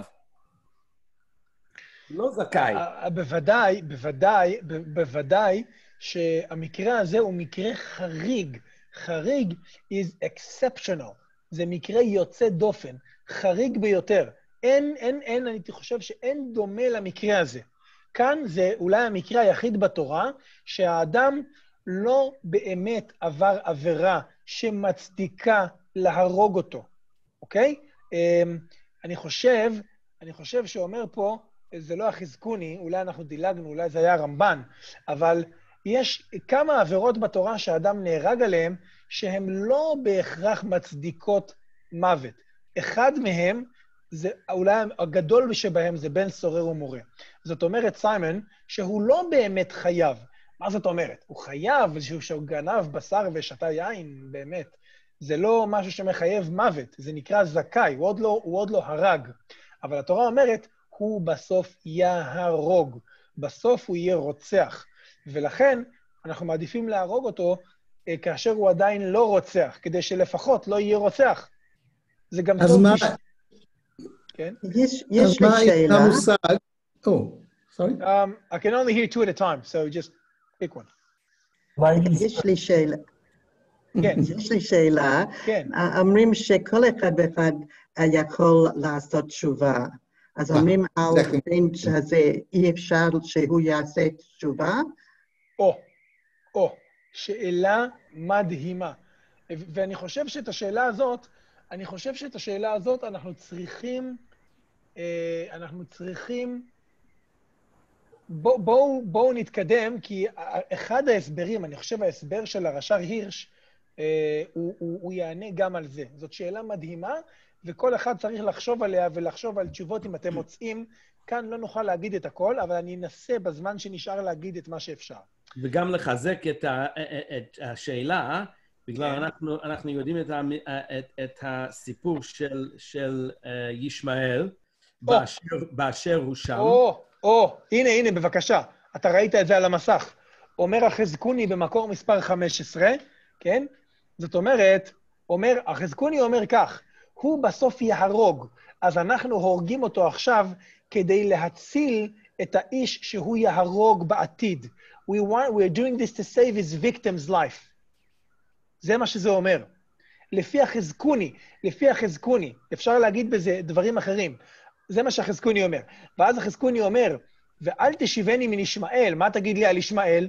שהוא בסוף היה עתיד להרוג את ישראל בצמא, וכאשר הוא היה, נקרא את זה בראש השנה, ביום הראשון, שהוא היה צמא ולא היה לו מים, and he was dehydrating, אז הוא התפלל, והמלאכים אמרו לקדוש ברוך הוא, אבל הוא יהרוג את הילדים שלך, והשם אמר, עכשיו הוא צדיק, ולכן אני לא יהרוג אותו. זאת אומרת, אז תגיד לי, רגע, אז למה ישמעאל לא דנו אותו על שם סופו, כן? אומר החזקוני, כי ישמעאל כשר היה באותה שעה ממה שהיה עתיד להיות רשע בסופו. זאת אומרת, ישמעאל באותה שעה היה על דרך טובה. הוא לא היה אדם שהולך להרוג את בני השם, אוקיי? זאת אומרת, יכול להיות שאדם עושה תשובה ועכשיו הוא צדיק, ובעוד כמה שנים הוא ירד מדרגתו, בוא נגיד, like he's going to deteriorate spiritually, כן? זאת אומרת, זה יכול להיות. מה זה אומר? שהוא לא היה צדיק? אם אני השנה עושה תשובה, ואני באמת מתכוון לתשובה שלי, ואז אחרי כמה חודשים, בחנוכה, אני כבר שכחתי את זה, ואני כבר עובר עבירות. אין כמה הוא היה. האם זה אומר שהתשובה שלי לא הייתה טובה? לא, באותה שעה הייתי טובה, הייתי טוב. אבל הבן סורר ומורה, עכשיו הוא כבר לא טוב, סיימן. כבר עכשיו הוא על הדרך לרצוח. זאת אומרת, he's already on the right path, or the wrong one, כן? זה כמו, ולכן צריך לעצור את זה, you need to stop that train. זאת הכוונה. אבל אני רוצה להמשיך להתקדם, וואו, זה מגניב. בעברית זה לוקח יותר זמן, זה לוקח לי יותר זמן. אז תראו, הגמרא אמרה, ואני רוצה להזכיר את זה, הגמרא אומרת כאן בברייתא, בן סורר ומורה לא היה ולא עתיד להיות. זאת שיטה בגמרא שמעולם לא היה דבר כזה, ולא רק שלא היה, גם לעולם לא יהיה. ואחת הסיבות היא בגלל כל התנאים הלא מובנים. לא יכול להיות שכל התנאים האלה יתקבצו באותו ילד, באותו בן. ולמה נכתב? אז למה התורה כותבת את זה? דרוש וקבל שכר. מדוע זה נכתב? כי יש כאן תורה שעלינו ללמוד, ומהדבר הזה אנחנו נלמד דברים חשובים, אוקיי? יש כאן הוראות חשובות, יש כאן, there's like very important teachings for us, אוקיי? So it's not a practical thing, but it could be a practical thing. זה יכול להיות מאוד פרקטי, מעשי, אם אנחנו נלמד את זה נכון. עכשיו, בואו ננסה לראות ממש בקצרה כמה הסברים בעיניי מאוד, מאוד יפים על הסיפור הזה. אומר הכלי יקר. אנחנו נתקדם קצת. אומר הכלי יקר, זאת אומרת, כל הפרשנים האלה דנים במה אנחנו צריכים ללמוד. הרי כולם מסכימים פה שבעצם זה לא יקרה למעשה, אבל מה המסר? What's the message? אומר הכלי יקר, יש כאן מעשה מאוד קשה. הבן נהיה רשע, הוא נהיה בן רע. והוא חושב שהוא יכול לעשות מה שהוא רוצה, וההורים שלו לא יעשו לו כלום, כי הם אוהבים אותו, כי הם האבא והאמא שלו. אומרת התורה, כל אחד צריך לדעת שבסוף, אם הוא יעשה דברים כל כך רעים, אפילו האבא והאמא שלו בסוף עלולים לעשות לזה סוף, כן? והמסר פה לפי הכלי יקר הוא שבני ישראל לפעמים, בגלל שאנחנו אומרים, Oh, we are Hashem's children, אז הקדוש ברוך הוא אוהב אותנו, and we can act like children, we can do whatever we want, we're still his children, he's never gonna punish us, he's never gonna leave us, כן? אומרת התורה, לא, לא, לא. צריך להיזהר, לא להגיד שהקדוש ברוך הוא ותרן. Nah, he won't care, he won't do anything to us, כן? זה דבר מסוכן. צריך ללמוד שבסוף גם הבן סורר ומורה, האבא שלו לוקח אותו לשופטים, לוקח אותו למשפט. זה רעיון אחד שאומר הכלי יקר. אחד מהרעיונות, אני חושב, המיוחדים שמדובר כאן בפרשה, זה הרעיון של הרש"ר הירש. וואו, איך אומרים את זה? הרש"ר הירש בעצם מסביר דרוש וקבל שכר, למרות שלעולם, הייתי שולח את זה, הוא אומר את זה ממש בפירוש, לעולם זה לא יקרה בגלל כל התנאים, אבל בגלל שזה לעולם לא יקרה, יש כאן a treasure of a lot of truths, educational truths, שאנחנו צריכים ללמוד אותם ולהבין אותם. וזה יכול לעזור לכולנו כמחנכים. והוא מתחיל להסביר את כל הדברים. אם אנחנו... אני אקרא את הפסקה הזאת, רק פסקה אחת, וזה מסכם את כל המסר. לא ניכנס לכל הפרטים, אבל אומר הרש"ר הירש כך, מה הכוונה? שצריך שהאבא והאמא יהיה להם את אותו הכל, ושהם יהיו בריאים. מה זאת אומרת? זאת אומרת שבעצם צריך שההורים יהיו הורים מושלמים. They should be perfect parents. They should educate the same way. They should have the same voice. Not physical voice. They should have the same, I would say, like spiritual voice. They should all speak the same language and educate towards the same values. זאת אומרת, ההורים צריכים להיות הורים טובים, שהם ממש מחנכים טוב ביחד. They act in harmony. They both want the same things. I'm going back to English because time is short. And they want back the same things. And mamash like a perfect kind of education. Perfect parenthood. And if that was the case, and the boy is still corrupted, that only means one thing, that his nature is beyond repair, is completely corrupted to the core, and there's no future to such a son. And even teshuvah won't help because he is intrinsically evil and corrupted. Now, what does it mean? Is there such a thing as the perfect parents? Apparently not. זאת אומרת, כל הורה עושה לפעמים טעויות, וזה בסדר. יש כל הורה, ההורים הכי טובים בעולם, עושים טעויות. ותמיד כאשר הילד הוא כביכול סורר ומורה, לא מקשיב, לא עושה את מה שההורים רוצים, כן? אז בסופו של דבר, תמיד אפשר להגיד, הילד הוא ילד טוב, הוא לא עושה, בסדר, כי ההורים שלו יכלו לחנך אותו קצת יותר טוב. אבל באמת, זה שהילד הוא קצת רע, הוא קצת סורר ומורה, it's not because he's intrinsically bad, it's because of his childhood, the circumstances. But under better, look, what the parents managed to mess up, life and experience will fix. Okay? That's what we're counting on. That's why he's got a future. We're going to rely on the fact that he will do tshuva, or at least he's definitely capable of doing teshuva. Okay? There is still hope to him. This Parsha is talking about such a theoretical case where only if the parents were perfect, it was actually grown in a lab, everything was sterile, like naki, clean, וממש, כמו שצריך, by the book, whatever that book is, ובכל זאת, and even though he's corrupted, there could be only one thing to blame, and that's the son. But all other cases, which is all the cases, it's actually a combination of lots of things, and the kid is still good. There's no reason to sentence him so quickly, right? To rush so quickly to sentence him to death, because he might definitely change, grow up, mature, and flourish Bezrat Hashem. This is a huge and incredible message for Mechanchim, and I think it's a nice note to finish with. Look, again, it's. I think as parents, it's also important to say, as parents, מה קרה לעברית? אמרתי לך שאין זמן, בריין, אז אני עובר לאנגלית, מה אני אעשה? מה זה אין זמן? זה אין שיעור זמן, בעברית. אנחנו כבר 30 שניות overdue, אנחנו כבר 30 שניות באיחור.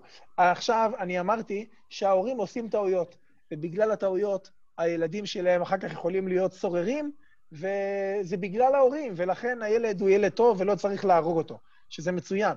אבל עכשיו מישהו יכול להרגיש, וואי, אני הייתי הורה לא טוב, אני עכשיו הייתי הורה, I was a bad parent. אז אני אסיים בסיפור, שפעם אחת נסענו עם אחד הרבנים שלנו בישיבה, נסענו בדרך ודיברנו על כל מיני דברים, ואז הוא אמר משהו מאוד חשוב, שאני הייתי בכלל בחור, I was single, wasn't married, but he said something about parenthood that I'm carrying with me until today, and I think we can end with this with a positive note about parenting, and he said, I want to tell you something, and he was speaking to us, we were young bachurs, and he was saying, I want to tell you something, Bezrat Hashem, you're going to get married, and you're going to have children. I'm letting you know, by the way, class dismissed, so if anyone want to go, I'm not keeping anyone here. I'm not even seeing who's leaving because I'm seeing my screen that I'm sharing. Actually, I'll stop sharing. So he said to, I'm letting you know you are going to make mistakes with your kid. It's not an if you are going to do it. I'm letting you know unequivocally it's going to happen. Not only that, I want you to know that the day will come when your children will tell you all the mistakes, or they'll tell you a lot of the mistakes you did with them. They're going to say, Abba, you did this and you did that, and that was a wrong thing to do, and because of you, I'm blah, blah, blah. The day will come, they will stand a mirror in front of you and tell you all those mistakes. What does that mean? Does that mean you're a bad parent? And then he was outrageous. לא נכון, מה פתאום? You're not a bad parent. You're a good parent. Everybody makes mistakes. I'm letting you know, you will. It's not, and you know what, like, זה נכון. Just because you're making mistakes, it doesn't mean you're a bad parent or bad anything. It just means you're a human being. And really, there's so many other criteria. באמת, Baruch Hashem, unlike the Parsha in the Torah, we as parents do make mistakes. So we can blame all of the flaws of our children on our mistakes. But it's good. We didn't make those mistakes because we're a bad parent. We're good parents. We love our kids. That's the most important thing. And we made mistakes because that's who we are, and it's fine. We should, זה חשוב לדעת. So you're all good guys. I hope you enjoyed. And with that, we can love our kids even more because they're really good, and they, if they had a more perfect environment, they would be even better. So they definitely have that good spark in them. And so do we, because we were also children once. I want to wish everybody Shabbat Shalom ומבורך. למה אני מדבר אנגלית? לא יודע. שיהיה לכולכם שבת שלום ומבורך. לילה טוב. בריין נמצא. בריין נמצא. שלחתי לך. בריין צריך קצת עזרה. כן, בריין. באמת, בריין, העברית שלך באמת, מה זה? שלחתי לך עכשיו משהו מעניין, תקרא את זה. בעברית או באנגלית? ביידיש. ביידיש אני לא מדבר יידיש. אז למה לא לעבוד לכולנו? יש לך שם מקרה גדולות לידך? אתה מדבר אליי? כן. יש לי במחשב. כן? אז קודם כל אני רק אומר, שיהיה לכולם שבת שלום, כולם יכולים להישאר כאן. Everyone is welcome to stay for a corridor conversation, but otherwise... Give me a cup of coffee. תודה. להתראות, שבת שלום. שלום לכם, שבת שלום. להתראות. תסתכל באיפה שכתוב, בנינו זה סורר ומורה, איננו שומר... כן, איפה נסתכל? באיזה פרשן? בפרשה הזאת, בנינו זה... כן. מראה. אבל רצית מקראות גדולות, מה אתה רוצה שאני אסתכל? בבעל התורים. רק רגע. אתה יודע מה? אני אביא מקראות גדולות. חכה שנייה, יש לי במדף. לילה טוב, guys. Ciao. Hey, Danny. Good, mate. It's been a good evening. Baruch Hashem. Okay. אומר, בריין, תראה אם יש לך בעל הטורים שם. בוא נפתח פרק כ"א. כן. נו, בקיצור, אומר בעל הטורים, בנינו זה סורר ומורה. נו. מה הוא כותב שם? וואי, זה בעברית, זה קשה לקרוא את זה, בוא נראה. כן. בנינו חסר יוד? מה כתוב? בנינו חסר יוד, אתה רוצה? נו, מה תמשיך? כאילו עבר על 10 הדיברות? מה זה אומר לך? מה זה אומר לי? מה זה אומר? לא יודע, מה זה אומר? שאלה טובה? שאלה טובה מאוד? בעל הטורים הוא יהיה ראשון, מה אתה אומר על מה שהוא כותב שם?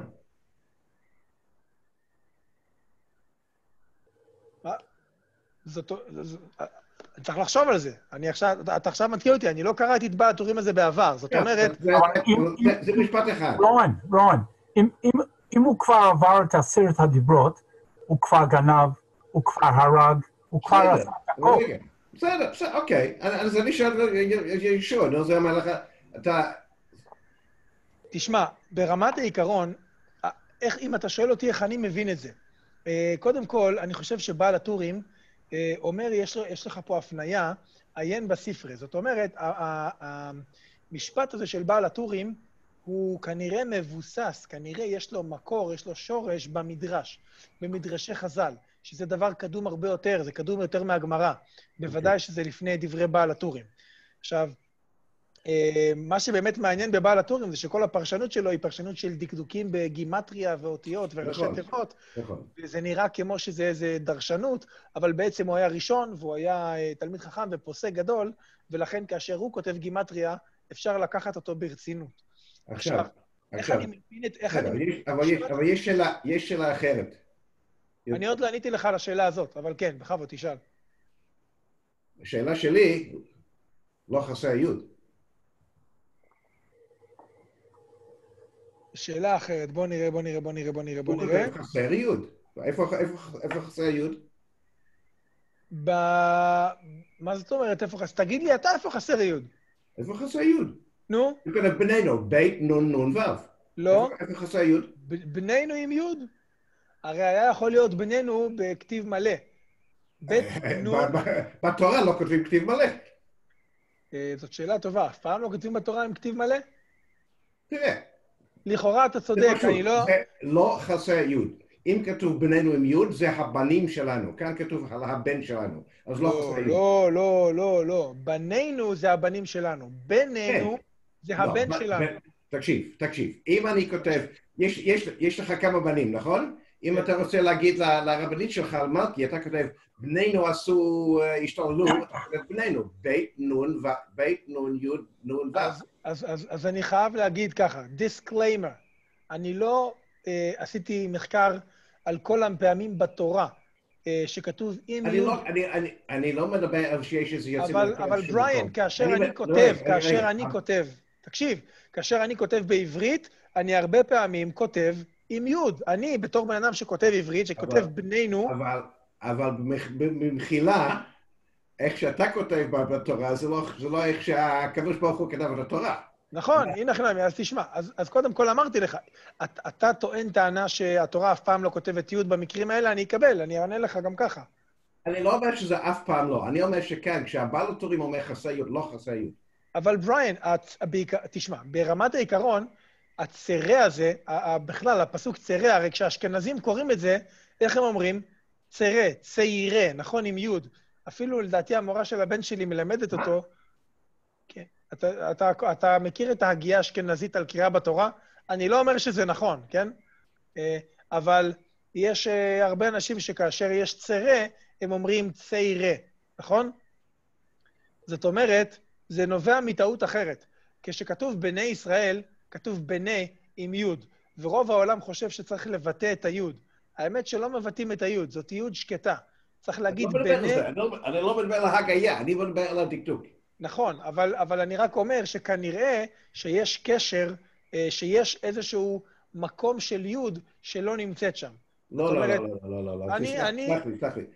אני מבין שאתה אומר, זה לא נכון. קודם כל, זאת לא השאלה שלי.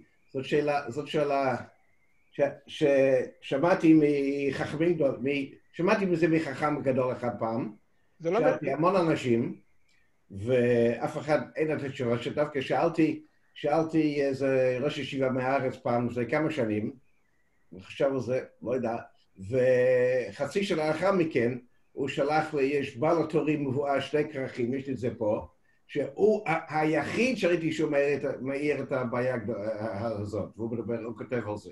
נו, ומה הוא אומר? בעצם הוא לא, זה קצת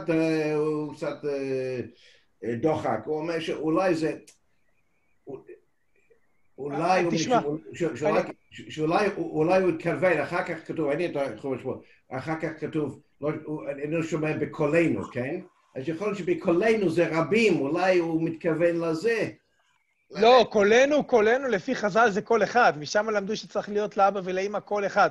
כי כתוב, שומע בקולנו, שלשנינו יש את אותו הקול. לא, דווקא... אבל בעצם זה 2 קולות, אז יכול... אני אצלם, אני אשלח לך את זה, זה לא... תשמע. באמת הוא לא עונה לזה. שלח לי, שלח נא ביד ישלח. הוא מכיר את הבעיה, ותראה, זה בעיה, דני יגיד, Danny, Danny, can you hear me? Yep. I asked Mortal Krasniansky last year on this Parsha. He just straight away, I know the question, I don't have an answer for it. אני יכול להגיד ככה, יש איתנו פה אייפד. יכול להיות שאייפד, אם אני מנחש, יכול להיות, לא נראה לי הגיוני, אבל פעם אחת היה פה אייפד בלי תמונה, וזה היה ג'ף בלוך. אם זה הוא, אז הוא יכול, אני לא יודע אם זה הוא, למה שהוא יהיה עכשיו בדיוק אחרי החתונה, אבל, והוא בכלל בארצות הברית, אני חושב, כן. אבל אני חייב להגיד, אני לא בקיא בדקדוק התנ"ך, בסדר? יכול להיות שעל פי דקדוק התנ"ך אתה צודק, אני לא בטוח שכל מי ששאל את השאלה הזאת צודק ב-100%. אני מציע, תתקשר לששר. מה זה? תתקשר לששר. לא, אני חושב שששר לא בקיא בדקדוק יותר מג'ף, אולי כן. יותר מג'ף, אני לא בטוח. זה בטוח, שלא עומדת במקומה. אוקיי, תשמע, אז אני יכול להגיד לך עכשיו תשובה אחרת. אני רוצה להגיד ברשותך תשובה אחרת. וזאת תשובה שאתה לא תאהב אותה. קודם כל, אני חייב להגיד שאני עוד לא קיבלתי את השאלה, כי אני עוד לא, לי לא התברר. אני מקבל, אם יש קבלה, נקבל ממומחה בדקדוק התנ"ך. זה ברור, זה ברור. אתה יודע מה, תן לי לשאול כמה אנשים שקצת בקיאים בזה יותר ממני. אבל... אני שומע, אני רק בא לך להביא ספר, תמשיך לי שומע. שום בעיה, אני לא מפחד מספרים, זה לא הנקודה. זה שזה כתוב, גם אני יכול לכתוב דברים.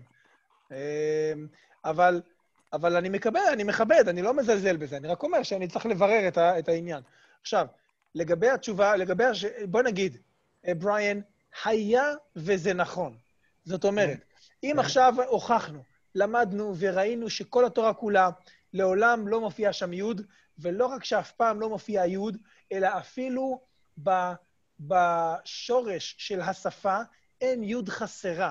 זאת אומרת, כי לדעתי, בהבנת השפה העברית, יש דברים שאנחנו לא כל כך רגילים אליהם, ולפעמים יש אותיות שכאילו חסרות וכאילו לא נמצאות.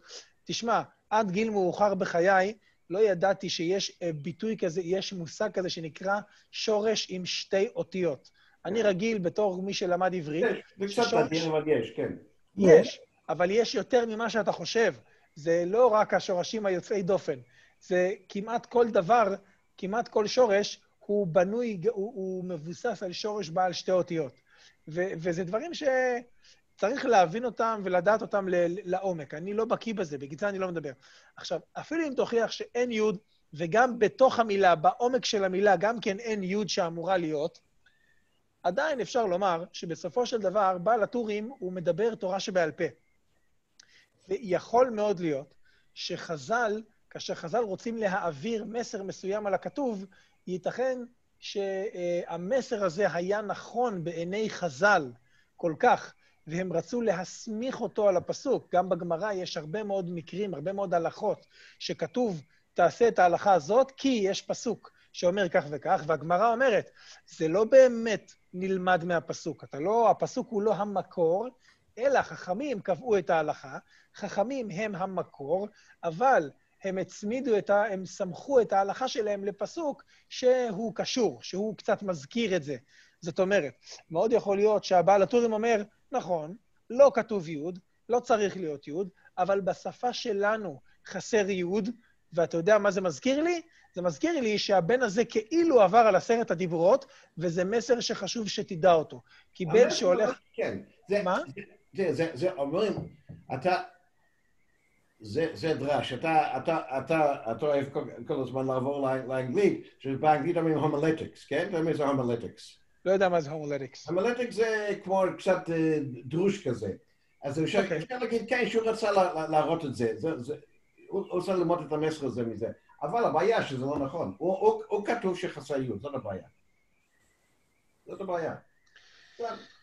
תשמע, זאת שאלה טובה, אני שומע את השאלה, ואף על פי כן, אני עדיין חושב שהתשובה שלי היא תשובה בסדר.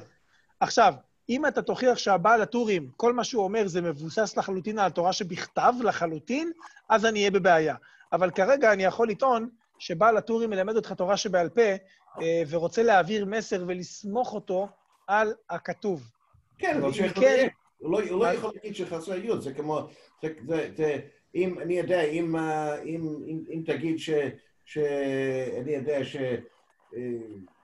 לא יודע, קיבוץ. לא, הוא יכול... שהיוד בקיבוץ זה מראה לך משהו, אין יוד בקיבוץ. כותבים היום להראות, אבל זה לא אין יוד שם, כן? אז... טוב, בסדר, תשמע, אני לא יודע למה אתה מתנגד